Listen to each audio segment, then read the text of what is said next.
Everyone, ఎలా ఉన్నారు? ఈరోజు రెసిపీ అయితే 1 pot రసం రైస్ అనమాట. చెన్నైలో ఫుల్ వర్షాలు స్టార్ట్ అయిపోయినాయి. ఈ వానికి ఏదైనా వేడివేడిగా తింటే బాగుండు అనిపిస్తుంది.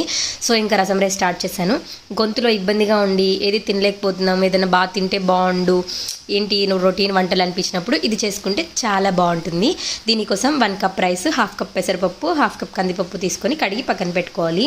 ఒక కుక్కర్ తీసుకునేసి దాంట్లో ఆయిల్ వేసి జీరా, ఆవాలు, మిరియాలు, ఎండుమిర్చి, టమాటా, పచ్చిమిర్చి, ఆనియన్, ఉప్పు, కారం, పసుపు, కొంచెం రసం పొడి, కరివేపాకు వేసుకొని బాగా కలుపుకొని దాంట్లోనే ముందుగా కడిగి పెట్టుకున్న పప్పులన్నీ వేసుకొని గ్లాసుకి 3 గ్లాసుల వాటర్ వేసుకొని 3 విజిల్స్ పెట్టామంటే మంచిగా కుక్ అవుతుంది.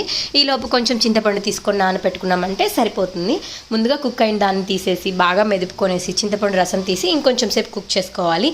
బాగా కుక్ అయ్యి లోపల బుడకలు వస్తుంటాయి కదా, తుకుతుక అంటూ ఉడుకుతుంది కదా, ఆ టైంలో కొంచెం నెయ్యి వేసుకొని కొత్తిమీర చల్లుకున్నామంటే రసం రైస్ రెడీ అయిపోతుంది.